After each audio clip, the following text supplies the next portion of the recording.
My brothers and sisters, as we've been reminded, Meus irmãos e irmãs, conforme nos foi lembrado, comemoraremos em dezembro o 200º aniversário do nascimento do profeta Joseph Smith.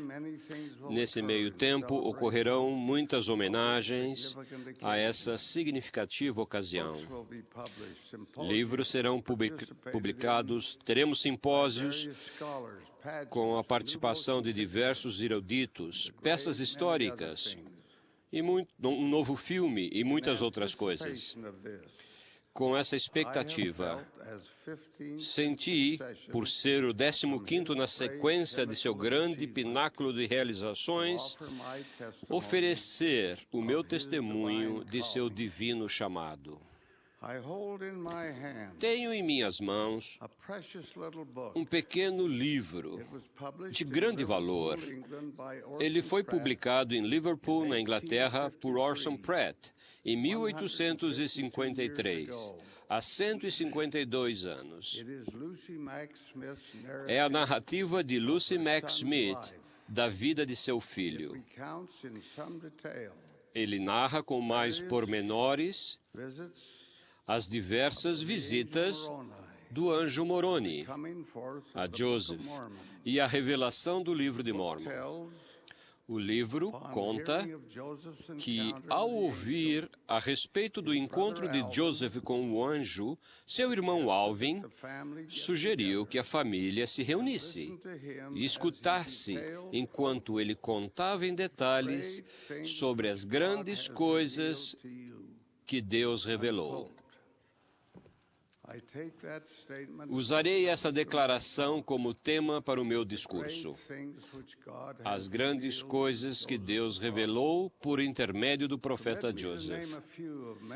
Citarei algumas das muitas doutrinas e práticas que nos diferem de todas as demais igrejas e todas as que foram reveladas ao jovem profeta. Elas lhes são familiares, mas vale a pena refleti-las. A primeira, naturalmente, é a manifestação do próprio Deus e de seu Filho amado, o ressurreto Senhor Jesus Cristo. Essa grande teofania é, a meu ver, o maior acontecimento desde o nascimento, a vida, morte e ressurreição de nosso Senhor no meridiano dos tempos. Não temos registros de qualquer outro acontecimento que se iguale a isso. Durante séculos, homens reuniram-se e discutiram a respeito da natureza da deidade. Constantino reuniu eruditos de várias facções em Niceia, no ano 325. Depois de 2 meses de debates, chegaram a uma definição que tornou-se, por gerações, a declaração doutrinária entre os cristãos concernente à Trindade. Convido-os a ler essa definição e compará-la com a declaração do menino Joseph. Ele simplesmente diz que Deus colocou-se diante dele e falou-lhe. Joseph pôde vê-lo e ouvi-lo. Ele tinha a forma de um homem, um ser real. A seu lado estava o Senhor ressurreto, um ser separado, a quem ele apresentou como sendo seu filho amado, com quem Joseph também falou. Creio que no curto período daquela visão notável, Joseph aprendeu mais em relação à deidade do que todos os eruditos e o clero do passado. Nessa revelação divina, foi reafirmada, acima de dúvida, a realidade da ressurreição literal do Senhor Jesus Cristo. Esse conhecimento da deidade, oculto do mundo durante séculos, foi a primeira grande coisa que Deus revelou a seu servo escolhido. E sobre a realidade e verdade dessa visão, repousa a validade da Igreja de Jesus Cristo dos santos dos últimos dias. Falarei agora sobre uma outra importante revelação que Deus nos deu. O mundo cristão aceita a Bíblia como sendo a palavra de Deus. A maioria das pessoas não tem ideia de como ela chegou até nós. Acabei de ler um livro recentemente publicado por um erudito renomado. Fica visível pelas informações que ele fornece que os diversos livros da Bíblia foram reunidos no que parece ter sido um estilo desordenado. Em alguns casos, os escritos foram originados muito tempo depois dos eventos descritos. Alguém é levado a perguntar: a Bíblia verdadeira é realmente a palavra de Deus? Respondemos que sim, desde que seja traduzida corretamente. A mão do Senhor estava em sua preparação, mas ela não está mais só. Existe outra testemunha das verdades importantes e significativas lá encontradas.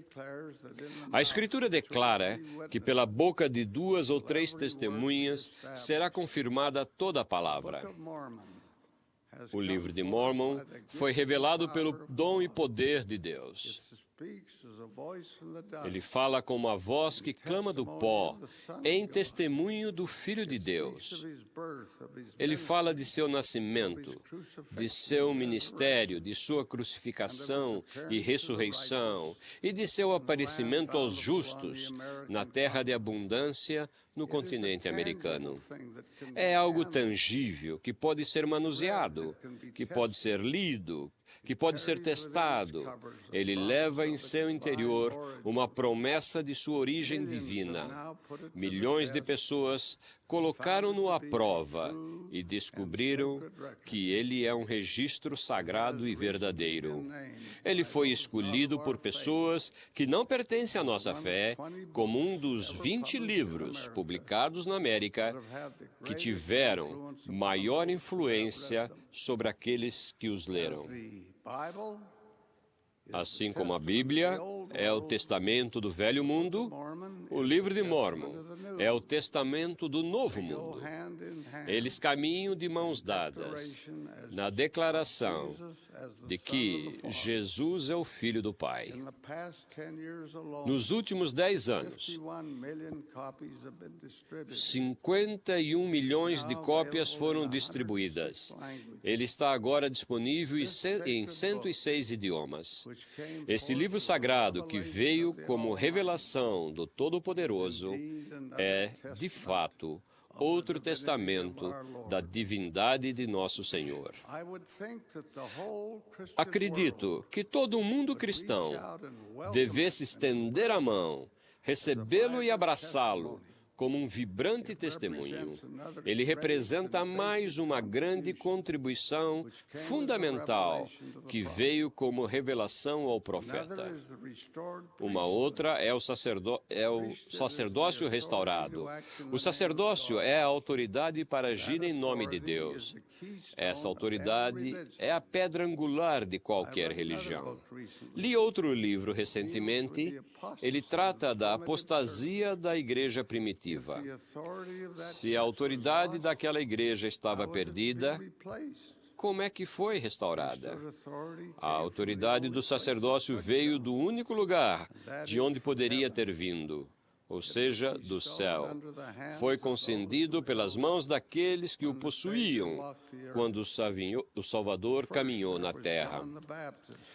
Primeiro foi João Batista, que conferiu o sacerdócio arônico, ou sacerdócio menor.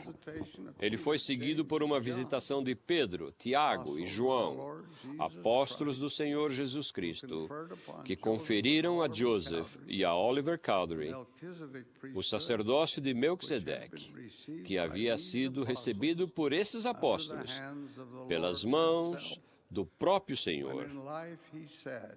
quando em vida ele disse: "E eu te darei as chaves do reino dos céus, e tudo o que ligares na terra será ligado nos céus, e tudo o que desligares na terra será desligado nos céus." Como é belo o desenrolar do modelo da restauração que levou à organização da Igreja no ano de 1830, completando 175 anos esta semana. O próprio nome da Igreja veio por revelação. De quem era a Igreja? Era de Joseph Smith? Era de Oliver Cowdery? Não, era a Igreja de Jesus Cristo, restaurada à terra nesses últimos dias. Outra revelação grandiosa e singular dada ao profeta foi o plano de vida eterna para a família. A família é a criação do Todo-Poderoso. Representa o mais sagrado de todos os relacionamentos. Representa a mais séria de todas as empreitadas. É a organização fundamental da sociedade. Através das revelações de Deus a seu profeta, veio a doutrina e a autoridade sob a qual famílias são seladas, não apenas para esta vida, mas para toda a eternidade. Acredito que se tivéssemos a capacidade de ensinar eficazmente essa doutrina, ela captaria o interesse de milhões de maridos e esposas que se amam e que amam os filhos, mas cujo casamento só vale até que a morte os separe. A inocência das criancinhas é outra revelação que Deus deu por meio do profeta Joseph Smith. A prática geral é o batismo de bebês, para retirar os efeitos do que é descrito como o pecado de Adão e Eva. De acordo com a doutrina da restauração, o batismo é para a remissão de um indivíduo e de seus pecados pessoais. Ele se torna um convênio entre Deus e o homem. É realizado na idade de responsabilidade, quando as pessoas têm idade o bastante para discernir o certo do errado. É pela imersão, que simboliza a morte e o enterro de Jesus Cristo, e de sua volta pela ressurreição. Citarei outra verdade revelada. É-nos dito que Deus não faz acepção de pessoas. Ainda assim, em nenhuma outra igreja que eu tenha conhecimento, existem opções feitas por aqueles que estão além do véu da morte, para receberem todas as bênçãos oferecidas aos vivos. A grande doutrina da salvação para os mortos só existe nesta igreja. Os homens gabam-se de que estão salvos, e com o mesmo fôlego admitem que seus antepassados não podem ser salvos. A expiação de Jesus em prol de todos representa um grande sacrifício vicário. Ele estabeleceu o padrão no qual se tornou um procurador para toda a humanidade.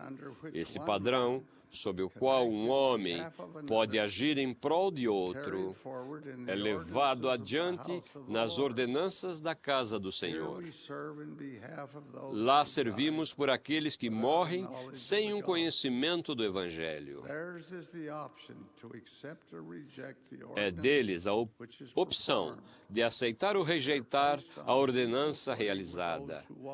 Eles são colocados na mesma condição dos que estão na terra. Os mortos recebem a mesma oportunidade que os vivos. Novamente, que oportunidade gloriosa e maravilhosa nos deu o Todo-Poderoso por intermédio de sua revelação ao profeta. A natureza eterna do homem foi revelada. Somos filhos e filhas de Deus. Deus é o Pai de nossos espíritos. Vivemos antes de virmos para cá. Tínhamos personalidade. Viemos para esta vida devido a um plano divino. Estamos aqui para testar nossa dignidade usando o arbítrio que Deus nos deu. Quando morrermos, continuaremos a viver. Nossa vida eterna compõe-se de 3 fases. A primeira, nossa existência pré-mortal. A segunda, nossa existência mortal. E a terceira, nossa existência após a morte. Com a morte, nós deixamos este mundo e atravessamos o véu para a esfera em que formos dignos de entrar. Esta é também uma doutrina única. E é uma doutrina preciosa desta igreja, que veio por meio de revelação. Ofereço este breve resumo da imensa torrente de conhecimento e autoridade de Deus sobre a cabeça de seu profeta. Se houvesse mais tempo, poderia falar de muitos outros. Existe um mais que quero mencionar. É o princípio da revelação moderna. A regra de fé que o profeta redigiu declara: cremos em tudo que Deus revelou, em tudo que Ele revela agora, e cremos que Ele ainda revelará muitas coisas grandiosas e importantes relativas ao reino de Deus. Uma igreja crescente, uma igreja que está se espalhando por toda a terra nestes tempos difíceis, precisa de revelação constante do trono do céu para guiá-la e levá-la adiante.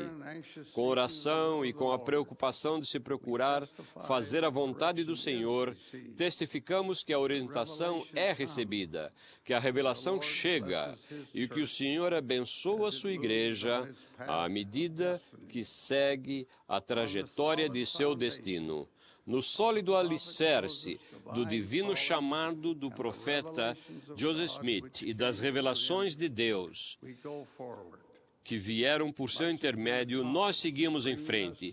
Muito foi realizado para trazer-nos até o dia de hoje, mas há muito mais a ser feito no processo de levar o Evangelho restaurado a toda a nação, tribo, língua e povo.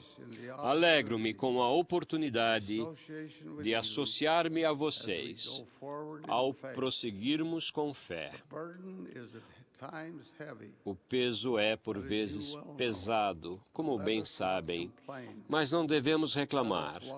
Caminhemos em fé, cada um fazendo a sua parte. Neste ano de comemoração, por meio de nosso próprio desempenho, homenageemos o profeta por intermédio de quem Deus tanto revelou. O sol nasceu na vida de Joseph em um dia frio de 1805 em Vermont, Illinois. Ele se pôs em Illinois em uma tarde abafada de 1844. Durante os curtos 39 anos de sua vida, uma incomparável torrente de conhecimentos, dons e doutrinas foram transmitidos por seu intermédio. Contemplando de forma objetiva, não há nada que se compare a isso. Subjetivamente, é a substância do testemunho pessoal de milhões de santos dos últimos dias de toda a terra. Quando menino, adorava ouvir um homem que, com uma magnífica voz de barítono, cantava letra de autoria de John Taylor. O vidente Joseph, o vidente. Como me aprazo em pensar nele com carinho. O escolhido de Deus e o amigo da humanidade. O sacerdócio trouxe novamente. Ele contemplou o passado e o futuro também. E o mundo celestial descortinou. Ele foi verdadeiramente um vidente. Ele foi um revelador. Ele foi o profeta do Deus vivo, que falou à sua própria geração e a todas as gerações futuras. A isso acrescento meu solene testemunho da divindade de seu chamado, da virtude de sua vida e de ter selado seu testemunho com sua morte, no sagrado nome de nosso Redentor, o Senhor Jesus Cristo. Amém.